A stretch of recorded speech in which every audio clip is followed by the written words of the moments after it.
Welcome to Aural Hygiene. It's the podcast where we talk about educational films, experimental cult films, and interesting documentaries. This is Matt. Today I have joining us the host of the Aeon Byte Radio podcast, getting into all things Gnostic, esoteric, and interesting. Hello, Miguel Conner. Hello. Thanks for having me on. Thanks for coming in today. Of course, today's documentary, as I just kind of explained to you, is just our jumping off point, but this is a Discovery Channel documentary from several years back called Gnostic Gospels. And Miguel, could you tell me like what the TV guide would say for this, basically? Oh my God, I don't even know what to say. That was a while ago too. And it's this sort of sensationalistic view of these apocryphal texts. It cracks me up because you can tell when there's going to be a commercial because they're talking about this text and they go, could this destroy Christianity or rewrite what we think of Christianity? And then bang, buy some soap. Yeah, and then you have a commercial. Then it starts like, well, they decided that this was the this mainstream view is that was discovered. It's 300 years old and it wasn't written by this person or that. This Gnostic gospel is just, it's fun, sensationalistic stuff, but it's a bit educational, that's for sure. But yeah, it's just good sensationalist stuff. I saw Marvin Meyer. He appears many times, and it makes me sad because he was really one of the leading Gnostic scholars, and he was part of the National Geographic team that worked and translated on the Gospel of Judas. He was a professor at Chapman University, and he got cancer, and he's no longer with us. So he left us at an early age, and it's a pity because there are some issues with the Gospel of Judas. Some thought that they rushed it and they marketed completely wrong and they twisted some of the translations. But all in all, Marvin Meyer's work was very helpful in the field of Gnosticism, magical papyri, and alternative Christianity. So it's a pity that it's sad he's no longer with us. I did interview him for Aeon Byte many years ago on the Gospel of Judas, but then he got sick. So unfortunately, he won't be back, but glad I could honor him in some way. Yeah, one thing I think I heard someone else speaking recently, when you're invited to something like this kind of documentary, Ancient Aliens, something like that, they really do want you to sound as crazy as possible. They don't want the balanced view. They want something, as you said, sensationalistic. Yeah, they don't want people to turn the channel. They got to give them something. This could change Christianity. This shook the foundation of academia and society and all that. But a lot of this stuff was already been known for years. It's not academia knew of the many gospels that were out there. Even if you take the Nag Hammadi library out and the Dead Sea Scrolls and the Gospel of Judas, there are discoveries of apocryphal texts. The church fathers kept a lot of these texts, and you can quote them, and you can find a lot of them in the Vatican, and they are out there. And even the Catholic Church has never really decried any of these works. They see it as historical documents that give a snapshot of early Christian culture, and they're fine, other Protestant religions. But at the end of the day, it really comes down to faith. When I watch these documentaries, it cracks me up because I'm like, no Christian has any faith should have this stuff challenged. Obviously, I don't agree with the mainstream view of these of Christianity. And when it comes down to it, Christianity is waning, but there's a lot of reasons why it has. The discovery of the Gnostic Gospels and an interest in apocryphal texts and alternative Christianity has been a wound on Christianity, but they've been their worst enemies. The pedophile issues, other abuses, not changing with the times, being too oppressive to people, not getting hit by atheism and science in so many ways. And at the end of the day, as Joseph Campbell said, we need a new myth. The myth of Jesus was fine. It lasted for centuries, but it's just no longer holding. So have faith in Christianity, but see it as just it's a vanishing religion. It might take a long time for it to vanish, but it is faltering. How do you feel about the idea of, they kind of go by the zodiological ages, with Pisces being the era of Christianity, the 2000 years or so before that, sort of, the maybe Judaism was a bigger thing before that, it's what the ram I guess would be Judaism, and going even farther back, the Egyptian ideas maybe being the predominant religion before that. All of this, of course, is speculation. We don't really know what was actually like what was on people's minds in 500 BC, but the idea that Yeah, I now, mean, we're of going course. into Aquarius and like it's time for a new god. Yeah, I think there's it's valid. I mean, the stars do affect us, just like the moon affects the tides. There are planetary energies, and I see it as something that affect us. And I mean, we are reaching the end of the Hindu Kali Yuga. So I think this is a changing of the age, but again, these ages change very slowly. It's we're still at the very dawn of the age of Aquarius, so who knows what's going to happen. Well, yeah, just looking at when the Pisces age began, there's quite a long overlap time there with Jerusalem being sacked and basically destroyed. It's a few hundred years after that when Constantine is doing his thing, a few more hundred years for Christianity to become more like what people, well, really 1,000+ years for Christianity to become what people think it is now. I grew up in a Episcopal church. It's relatively liberal, I guess, for religion. I remember hearing whispers of the other books of the Bible, something that not being like you shouldn't do it, just something of interest. And the last time I lived in the States was 2010. At that point in time, yeah, this documentary is pretty much what I would think of as Gnosticism, but watching it now, I'm like, oh, they don't mention the demiurge, they don't mention Sophia. There's so much missing here. Yeah, that was kind of the way scholarship was back then. If you read Elaine Pagel's huge bestseller, The Gnostic Gospels, and that came out, what, in the 80s? I think it was Sold millions of 78, yeah. copies. Yeah, I mean, just a monumental bestseller. And you can add the Da Vinci Code to that, which is hugely dependent on the Gnostic Gospels and Gnostic tradition. But in the Gnostic Gospel, she doesn't mention the archons once. I think that was as putting on my conspiracy theory hat, and it's not conspiracy because even secular scholars have made this argument. A lot of individuals, and maybe Marvin Meyer was part of it, you discover these alternative Christian gospels. They're very divine feminine centric. They seem to be, I wouldn't say egalitarian, but more anarchist, that the groups, it doesn't matter who you are in this group, whether you're a woman or a slave or a noble, you can all be part of these little groups of Gnostic, I don't want to call them churches, lodges, if you would. It has that Eastern flavor that is popular in the West, because the Gnostics believe in reincarnation and the voyage of the soul and the power of self-knowledge, all this good stuff. So it was attractive to many scholars and activists, because it was like, hey, are you tired of Christianity? Look over here. We've got this alternative new agey Christianity that will work, and it will make Christianity survive, more palatable to a more open-minded society, or a society that had a thirst for more mysticism and connections with the divine and altered states of experience.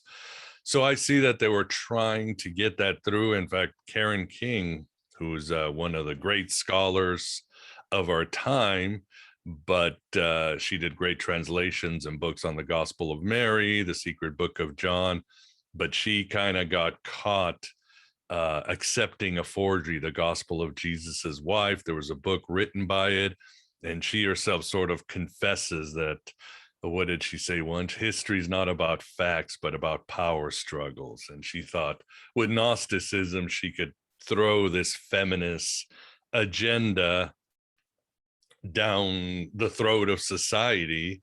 And her intentions were good. This could give women more of a voice because that's what the Gnostic Gospels did.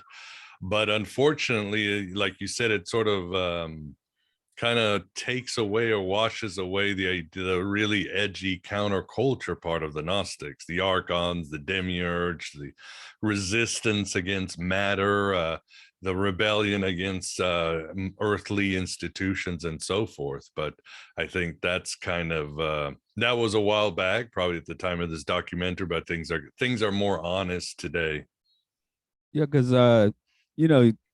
the Gnosticism itself has its fair amount of male female equality with the priestess, things like that. Of course, there's the idea that Mary Magdalene was Jesus's, Yosef's, what Yeshua, whatever name we want to throw on, but the actual partner there. I think I was just reading one of our guests, and maybe you spoke to Von Galt, who was talking about him learning other esoteric methods, in those missing years before all the New Testament stuff. But going out with Thomas, Mary Magdalene, learning these things. I think she mentioned Thomas as being a friend, although I've also seen Thomas as mentioned as being like Jesus's twin brother in various places. Yeah, I don't know. I mean, I don't exactly adhere to a historical Jesus. I guess it's possible. I think it's more of a myth. But Thomas, yeah, I mean, if you look at the Gospel of Thomas, probably the most popular of the Gnostic Gospels, he does start saying this is written by Didymus Thomas. And it's an interesting interplay because Didymus in Greek means twin, Thomas in Hebrew means twin too. And he's having this dialogue of Thomas and Jesus, and you're wondering, is he the twin of Jesus? Are these two aspects of Jesus talking to each other, the lower part and the higher self, the Christ, and they're just having a conversation? So that's I think very possible when it comes to Thomas about the reality. And then, I mean, in ancient times, the idea of a lower self and a higher self, a daemon, was very prevalent in esoteric circles, traditional circles. I mean, Socrates talked about having a daemon and talking to his daemon every day that could help him with anything, even predicting the weather if he wanted to. So that's a fascinating thing about Thomas. And there is literature, there are other gospels attributed to Thomas. There was probably a Thomasine community. When you have all these gospels and after an apostle, it usually means there was one community that created or guarded these gospels. And you wonder, well, it was probably a threat to orthodoxy, because if you look at the Gospel of John, that's where you get the doubting Thomas, and where he's, oh my God, I don't believe you. And he has to go put his fingers in the wound of Christ and all that. And some have said the New Testament, one of his job is to marginalize these Gnostic characters. Like Thomas becomes doubting Thomas instead of a mystic or an aspect of Jesus. Mary Magdalene becomes the sinner with the 7 demons and so forth. So Simon Magus becomes the guy who uses magic and then betrays the apostles. So some have said there is sort of a propaganda in the New Testament to marginalize these Gnostic leaders. We talked about a while back in emails, and I'm sitting here feeling like you are pretty much explaining the plot of Fight Club. Yeah, well, that's perfect example of the daemon and the lower self, the eidolon, as it was called in ancient Greece. And the whole movie is a conversation between two halves of themselves. Although if you read the sequel to Fight Club, Paul Polinick, he changes the complete plot. He turns Tyler Durden into something really bad. He's the archetype of destruction. So, and his idea is to simply destroy the world. But in the first novel and movie Fight Club, yeah, you have a dichotomy, one character having a conversation. Well, it's like you talk to my co-host Luke from the other podcast, and he refuses to read any of the Dune sequels because he's like, I want to like Paul. And if The you Dune read, sequels? there's sequel books to Dune. Yeah, I've read them all. They're all good. No, they are very all good, but yeah, Paul Atreides just his demons take over eventually in full force. So he's like, no, I want to enjoy the the straight up Joseph Campbell hero Paul, but yeah, meet the new boss, same as the old boss. Once you take the place of power will corrupt you to some extent, just the way it is. I threw this in my notes, and I'm kind of curious. Watching this made me think of it the way they're explaining biblical things and Roman things, and I've heard it thrown around a few times about flamenco's idea of around a millennium artificially created. Have you ever heard that concept? Yeah, I interviewed someone on this very topic, and it's interesting how I can't remember let me recollect it, how if you look at when Egyptians would finish a pyramid, they would write down, on this day the stars was here and Virgo was there and the moon was there. That's how they track time, and this is something that people did throughout history. And flamenco makes the argument, if you look at ancient Egyptian times when they're talking about where the stars are, it's actually thousands of years closer to us if we go by the stars. And there's other evidence of that history is a lot more condensed than we have been thought. I don't buy it. It's an interesting theory. I haven't gone down that rabbit hole fully. I think probably the best thing I always advise people is, listen to the argument and then listen to the counter arguments and then let it simmer and then decide which way you want to go. But it's not something I've really given that much energy to.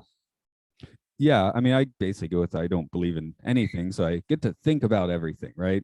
But for some reason, watching this documentary really had me like kind of thinking, what if this was only about 1,000 years ago, and the change to what is more, Catholicism was only about 700 years ago, and like the way they explain it actually works better on that 1,000-year timeline. Just it seemed. It's just like that. I think the documentary kind of suggests like, for about 1,000 years, nothing happened.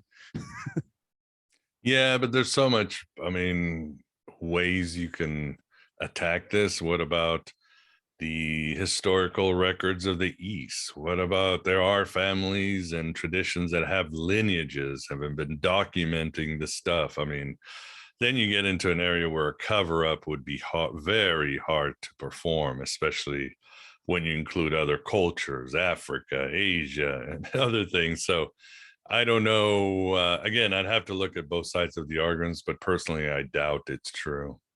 No, yeah, it's again, extraordinary claims require extraordinary evidence, and yeah, we don't have much of that, but there's not much evidence about a whole lot of history, I guess.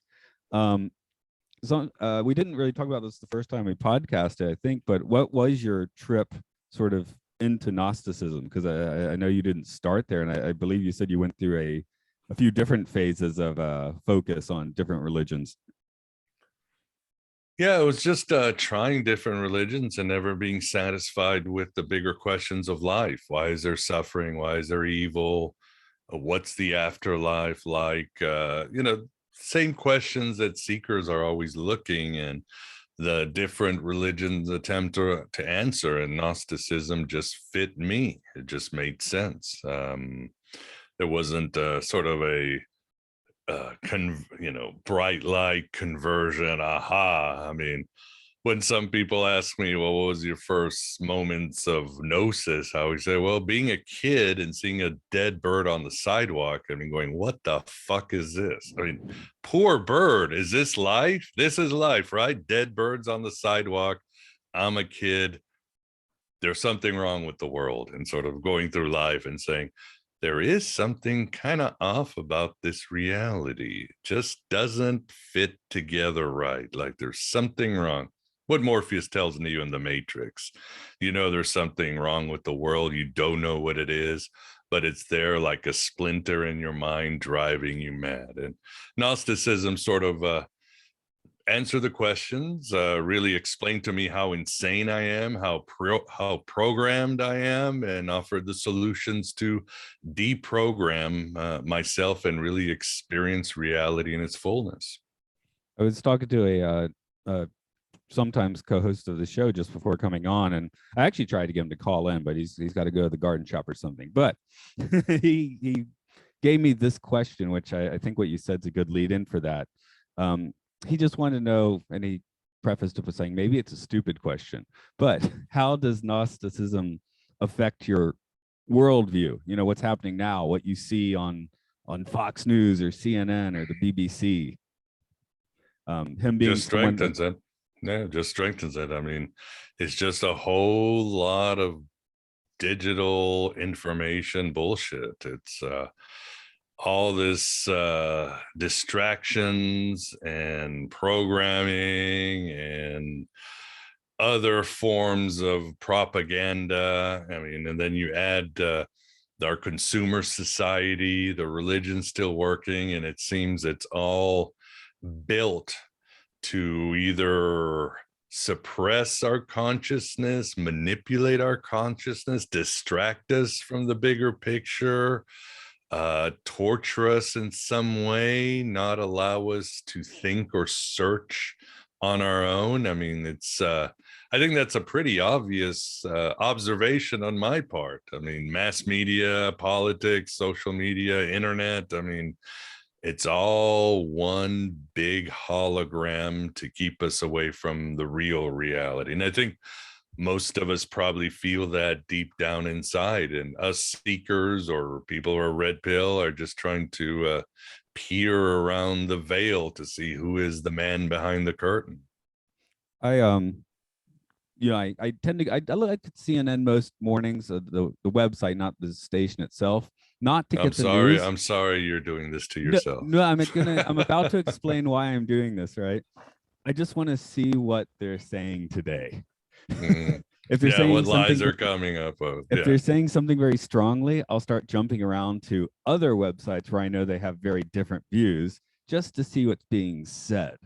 But yesterday, it just caught my eye. So it's like, okay, I'm actually going to read this, right? And it was just talking about a town, I think that's in the boot heel of Italy, that is trying to revive its tourism and all of that.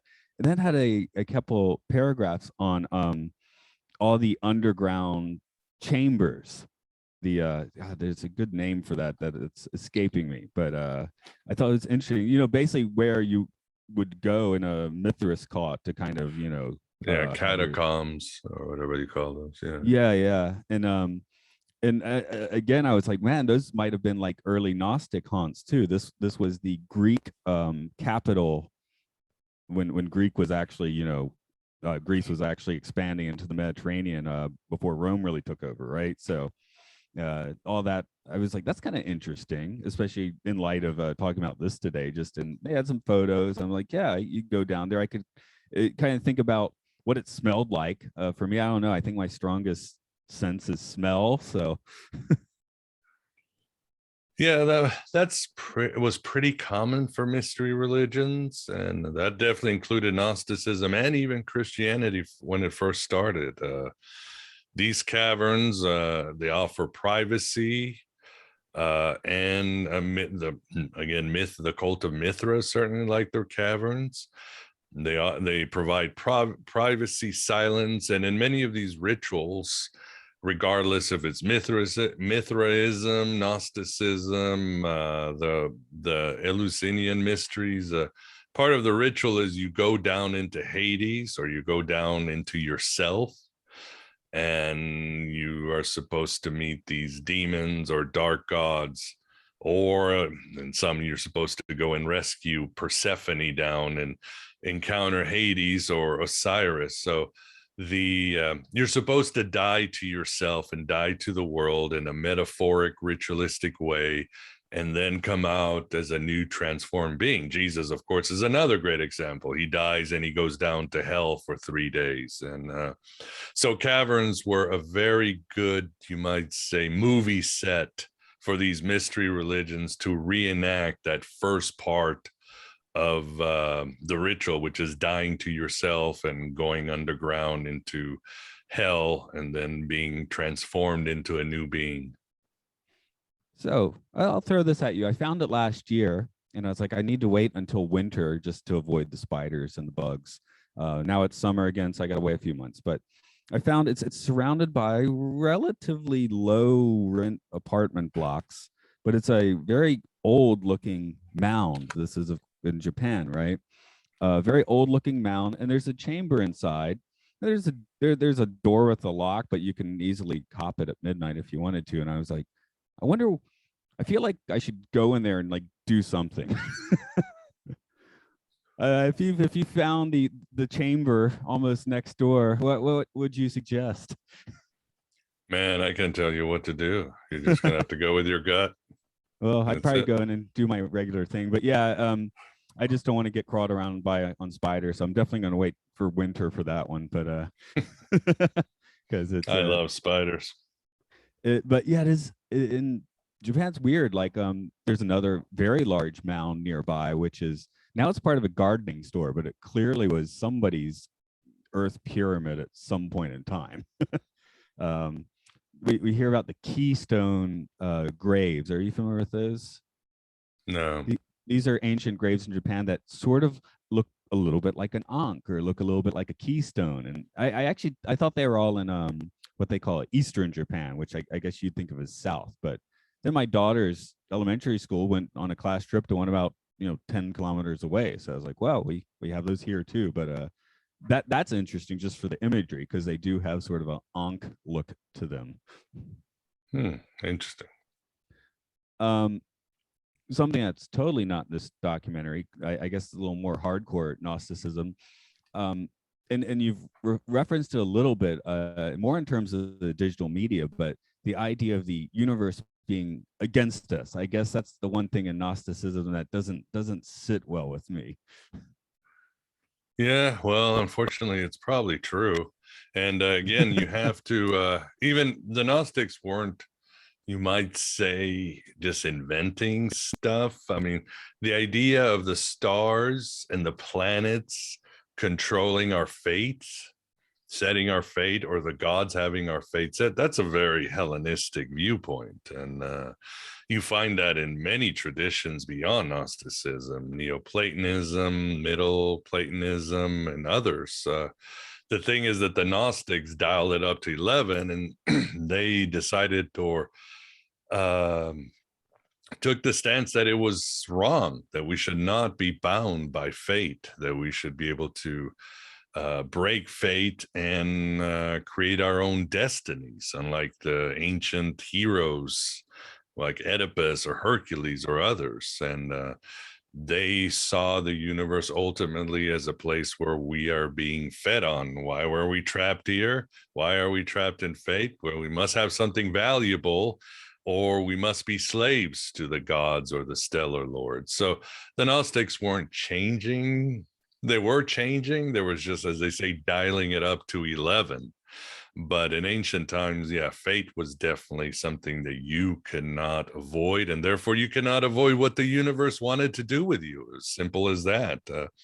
As scholars have said, the idea of free will was kind of invented by the Christians, and by invented is they were one of the first people to say, wait a second, is there a force in the universe that can liberate us? If I have faith in Jesus, then the stars and everything doesn't matter. And I can make different choices than what the universe wants me to be and go somewhere else after I die instead of just being reincarnated.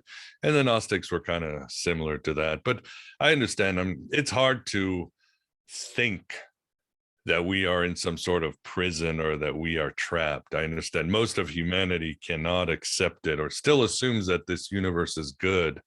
And that's fine. But again, this is why we are in the state we are. I have two responses. One is mildly stupid and one is hopefully smarter. The first is just last week's guest podcast was This is Spinal Tap. So here we are dialing up to 11 again. Just kind of cool. The other one I wanted to I kind of trail off from your last thought into is the Gnostic perspective on a near-death experience or a past life idea. Let's start with the past life. Would the Gnostic viewpoint go with a past life or the more Christian, like, one life and done perspective? Oh, reincarnation for sure. Yeah. A majority. There might be a few that didn't, but for the most part, they really adhere to the Greco-Roman idea of reincarnation. Are they looking at that like a curse, like the trap? Are they looking at like Earth is a school and we're learning? So they're not they same would not as the Buddhists. The Buddhists think reincarnation is an abomination. It must be vanquished at all times. The Gnostics would agree. I mean, think about it. Eternal forgetfulness. It's like you and I are going to live this life, and the next life we ain't going to know shit, and that's unfair. Or maybe when we advance, we might remember, but for the most part, it's just eternal. It's worse than hell when you think about it. Wiping out our memories. What's the point?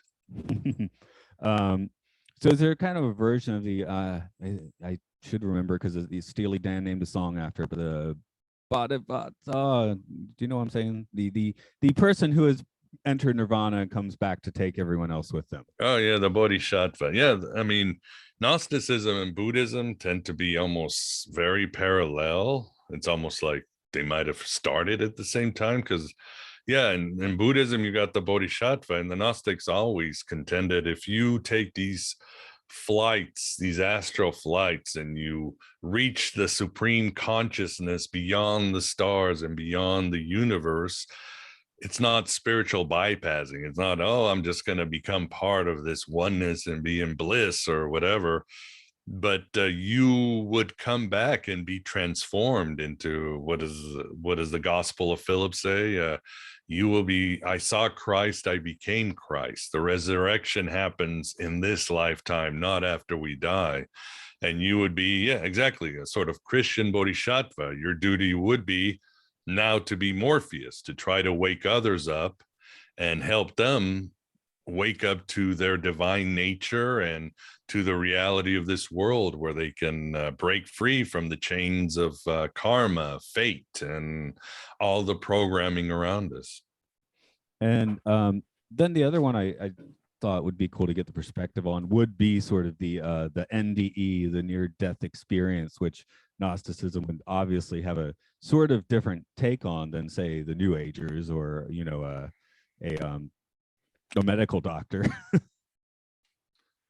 Yeah, I mean, when they were doing their astral flights or whatever you want to call them, again, it was almost like you started the ritual dying again in the caves, becoming completely quiet, probably some sort of altered state of consciousness inducing entheogen. And so again, you did this reenactment where you die, where you went down to Hades or hell, and then you take the flight up, that astral flight through the spheres to make contact with the alien god. So it was kind of a self-induced NDE, and obviously you had to take these magical words or passwords, because on your way up, you would be you would meet the archons, the beings that control the universe, and you had to give them these magical words or passwords to get through each dimension up until you left the universe. And that's not that uncommon. You find this in other traditions. The Merkabah Jews and their chariot flights up to the throne of God had to understand who the angels were that ruled each of the heavens so they could get past. This is a rich, broad tradition in ancient times, and it is sort of a, like you said, it's an NDE. And I don't know if you've heard of Father Malachi.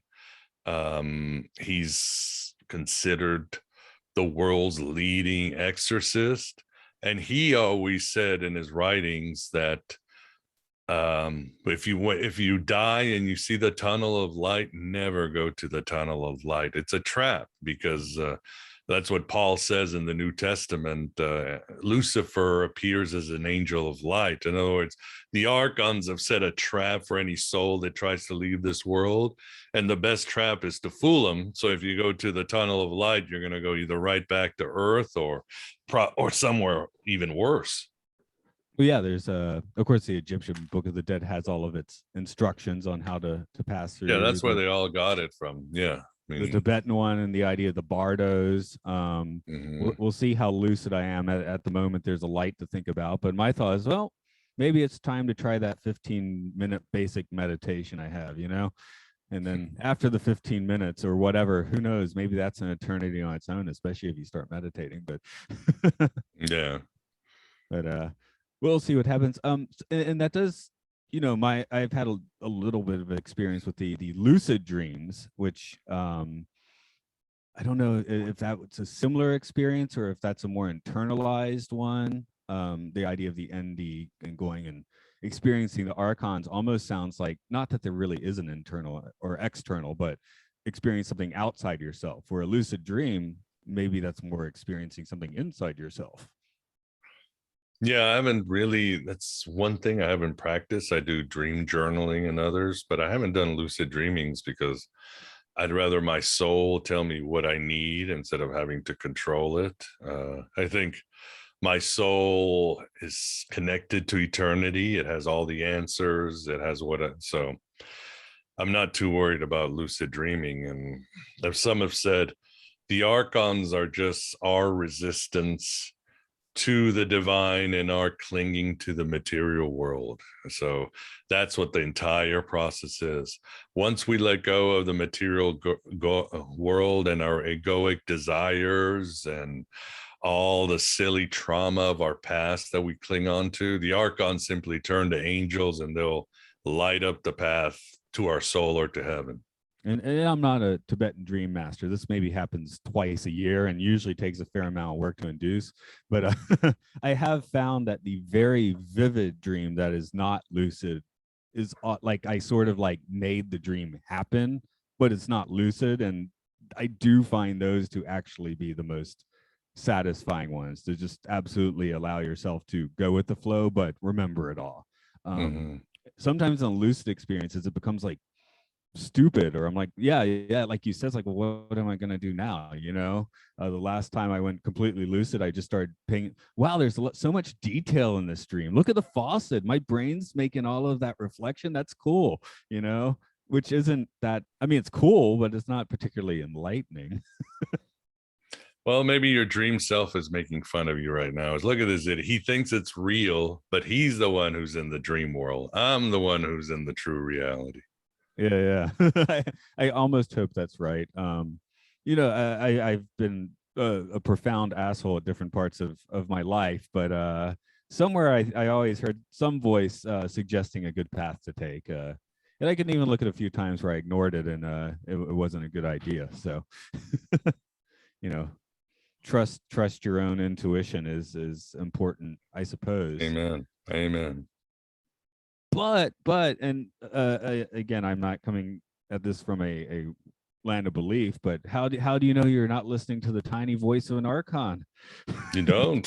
You don't. At the end of the day, is I could have just completely fooled myself, and I am just making things far worse. I mean, that was what Descartes famously said. Yeah, I don't know if you've heard of Descartes' demon. He was trying to change our paradigm, how we study science and empirical evidence and all that. And he started with, maybe everything around me is an illusion. I am trapped by this demon. This demon has me tied up, and the entire world is an illusion. My body is now even an illusion, and everything is a complete lie. I've just been duped. But so he started with, okay, I think, therefore I am. I'll start right there. I know I exist and that I am conscious, and I'll just start prodding the waters or testing things from then on. So it's always a good place to start, that everything is a lie. Everything you've been told is a lie. You are probably a fraud. I'm a fraud. And then just start baby steps out there to see what is out there, because at the same time, you're also deprogramming yourself from so much. Oh yeah, we're all frauds, living in the samsara or the illusion or whatever. So yeah. That's for sure. The matrix, the simulation, whatever you want to call it. I mean, one important thing about the matrix is once you get out of the matrix, it's just another matrix, isn't it? And that one kind of sucks harder. You want to enjoy that steak. Yeah, you want to enjoy that steak in the matrix, right?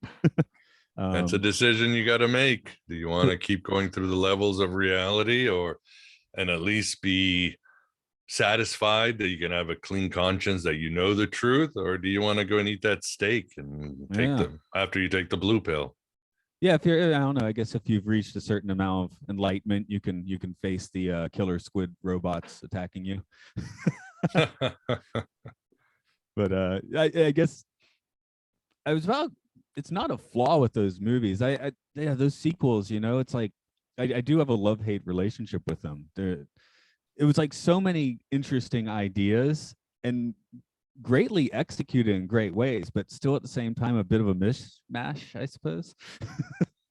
I think I agree with you. I think they got very metaphysically excited to throw all these different concepts from different traditions. And they went for it, for better or worse. I mean, I don't think you definitely didn't need a movie after The Matrix. I think they sort of refined it somewhat with Cloud Atlas, if you've come across that. It's I guess, more mature thought of those concepts.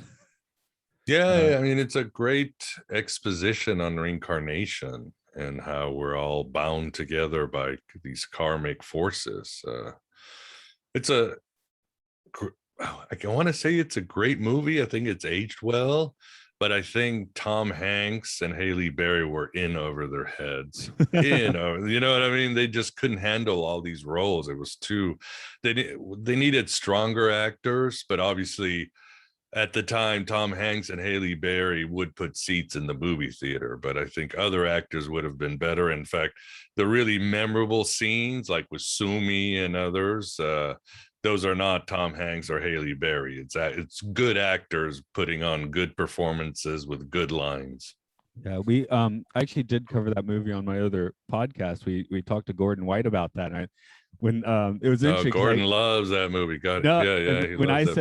I said reincarnation, and he was like, "No, it's the magical approach to life." And it turned out we sort of did agree, because I have a somewhat different view on reincarnation. But I just thought it was kind of interesting that most people watch it and would instantly go reincarnation, but then you can also have a more magical look. Yeah, of course. Reincarnation it's a multi-dimensional field. There's many theories. There's so many theories of reincarnation. Of course, you can just talk about manifestation, these souls that manifest at different times throughout history, but it's still it's still the same soul, just holographically projected. So yeah, it's a complex idea, but reincarnation just works for me. Yeah. And when we did that, I sort of explained my thought that I'll throw this one on you and see how it takes. I think it might actually kind of a Gnostic perspective, probably a little more Eastern than that. But the idea being that this really is the only 100% life, where you are Miguel Conner, I'm Matt Comegys, so on. So everybody is some percentage of reincarnation of you. What you would consider a past life would be like 99.99% hits, but still missing just a little bit that makes you. Whereas a rock, maybe we share like 3% or something, but there is some connection, obviously.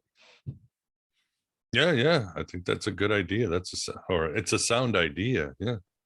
which that one just, I mean, I'm sure it's someone's come up with that in a very well written, book or scripture or something like that. But that one did just kind of pop in my head one morning, and I've been running with it. So Yeah, I mean, if we go Jungian, there is a collective unconscious, and we all draw information from there. Or it could be memories or archetypes, everything else. And DNA could be just a transference of information. So not only do I hold information of all my ancestors, but at one time there was only a few people interbreeding. So my DNA holds information of all of humanity in your DNA. So we still don't know a lot. Let's put it that way.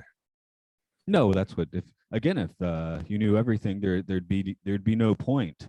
Wow, this question came up in an office meeting on Friday. That's trippy. It was before we had like formally started. I think that we're English teachers, so I think it started off as a what does this mean? What does this mean? But then it was just in the middle of a suit and tie. Although it's summer, he didn't have suit and ties. But the question is, would you prefer to be omniscient or omnipotent? You only get one. You can know everything and be all powerful. Yeah, omniscient. But now you're lacking the power. So it's maybe even a Cassandra complex there, because you know everything, but you can only do what you can do. Yeah. But knowledge is power. You can always find a way to change things. True. Where I think we also touched on the idea that the omnipotent person would be making really horrible mistakes all the time. So yeah, more damage than good at the end of the day. If you don't have wisdom, that's the whole Gnostic idea. Wisdom is fallen, and we must restore, because we are at the hands of a omnipotent sky god, and that's not going very well. I was just actually watching a few nights ago. You'd have to be a pretty hardcore Trekkie to probably get to what I'm talking about, but it was an episode of Star Trek Voyager, which is the Year of Hell. And the basic idea is there's a time ship that exists outside of time, and their civilization has had some horrible thing. So they're trying to change the timelines by erasing a species, adding one, playing God with their particular part of the galaxy. The guy in charge, he just wants to bring back the colony that his wife was on, that's vanished from time. And no matter what he does, it never gets to the 100%. That colony is sometimes the only thing not recreated. So he just keeps changing the timelines, keeps playing God. It's again being omnipotent with very little knowledge, trying to do complex calculations that are inevitably impossible. Yeah, you need that wisdom. Simple as that, or else it's just mechanistic. I guess we'll come running to the end here, but is there anything else, just getting back to the documentary, that you're like, oh, it's kind of cool the Discovery Channel actually touched on that, or something that really pissed you off? No, I mean, I think, and I can't even get angry because what's the point? But a problem in both occultism and esoteric circles is people assume that Constantine came around and the hammer fell. And that is not true. Constantine and even the bishops at the time really didn't have much to do with the Bible. And, the Orthodox Church already kind of was settling on a Bible.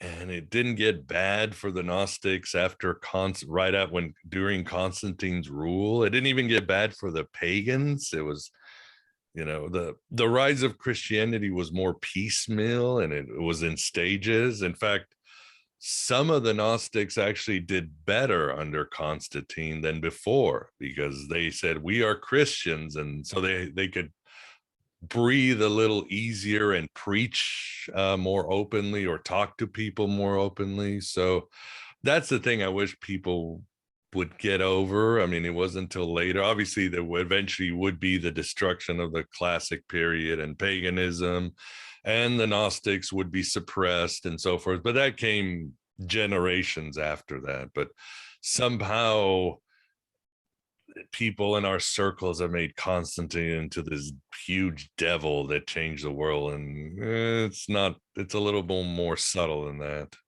Yeah, I read a book a few months ago. What's it called? Like maybe how Christianity took over the world, the miracle of Christianity. I don't remember exactly, but it was trying to do a historical perspective of how Christianity took hold, starting with, Paul as basically a roving preacher, moving on to Constantine, growing up in a setting where his mother, I think it was his mother, was very interested, somewhat involved with Christianity. So it was just a flavor he grew up with. And at that point in time, it was just like, hey, I can actually make pretty good use of this now. Him knowing very little about Christianity at the time, and learning more as he got older, but always more as a political tool, not even like a system of control, but just how to navigate the Roman politics. The book also mentioning that after Constantine, we flip-flop back and forth a few times. It's not like he turned on a switch and the Roman Empire was straight up Christian. No. There were pagan emperors that followed him, some that were like mildly interested, and I guess it's Justinian and the popes where it really gets its heels in. Yeah, it was an incremental frog in boiling water kind of thing. And yes, eventually Rome fell a couple hundred years later, and the Byzantine Empire, except for Julian, rolled the dice with being a Christian empire, the Eastern Roman Empire. And the Catholic Church and sort of rose out of the ashes of the Western Empire slowly. I mean, people, as if you talk to scholars, the idea of going to church and going to confession, and when the idea of how Catholicism was prevalent in your life, that had control, that didn't happen until probably the 11th, 12th, 13th century. It was very loose. It was more like a whole bunch of franchises. I mean, the church really didn't coalesce its power until it started the Inquisition against the Cathar and the Crusades and all that. That's when it became truly a powerhouse. But before that, for the Middle Ages, it was sort of a loose confederacy of churches. Priests could get married. You didn't have to go to church that often, and that's how it was. I mean, obviously, the Byzantine Empire and down in Constantinople, that was a different animal, but again, it's a different side of the continent. Actually, the franchise idea is interesting because Japan sort of does roll on that. I live in Nagano. We have a large, they rebuilt it several times, but Zenkoji. It's been a functioning temple for about 1,500 years, but it franchises. That's the main temple. There are other smaller temples, they could be anywhere in Japan, but they're mostly focused around here. And you can usually tell by sight, it has the similar architectural features, things like that. But these are sort of like franchise temples. They're part of this main temple. I lived in a different city when I first came to Japan. They had a different main temple, and you would find franchises of that around. About 30 miles away was another one. So it was interesting living there. That's a Tochigi for folks that have Japanese geographical knowledge. But you would sometimes, you'd find kind of they weren't competing, but you'd find this weird overlap where there'd be like one here and one there, and you could tell what their affiliation was. It's a difference between a McDonald's and a Burger King, I guess. yeah, I don't know about there. But it is a little nicer, I think, than the full tooth aggressive forms of Christianity. So I haven't been to my parents' church for 10 years, and I don't really have any urge to go, but at least I feel like, well, at least it's a relatively inclusive part of Christianity. They don't yell at people. They've had gay priests and women priests for decades now. So I'm like, I don't feel bad coming from that background.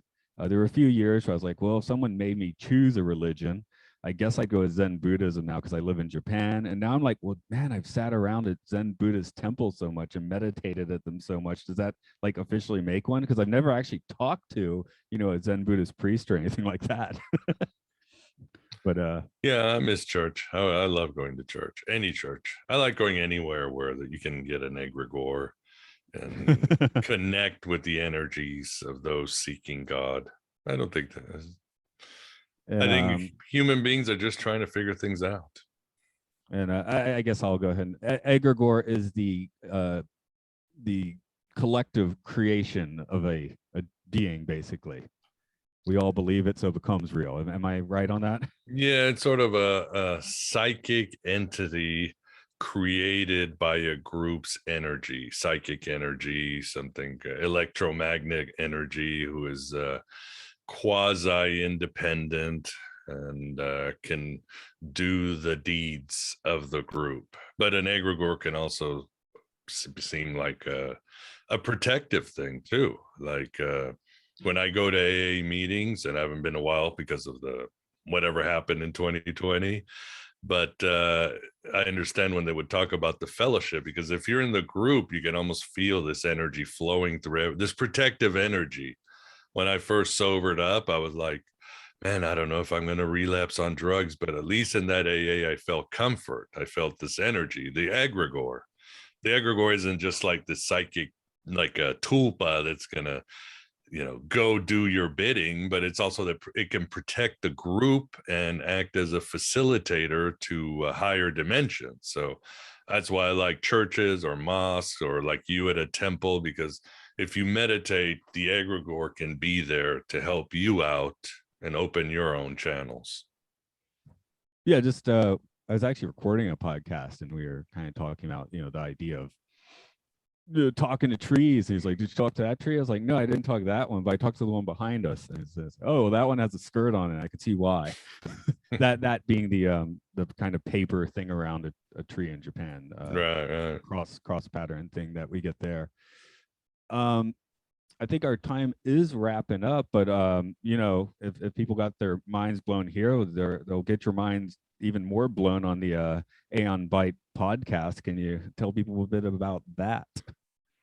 Yeah, just the website is thegodabovegod.com. Probably the best thing if they just want to go to their search bar or Alexa voiceover or whatever, and just type or say Aeon, AEON, not the traditional spelling, and Byte is BYTE. So do that, and you'll see my homepage, thegodabovegod.com, and I've got podcasts, books, articles, videos, all a heretical treasure trove of Gnostic ideas, philosophy, and aesthetics. You can contact me there or follow me on social, but it's all there. Groovy. And I would definitely suggest people listen to that podcast, but at a time when they can give it their 100% attention, because you get deep on that one. So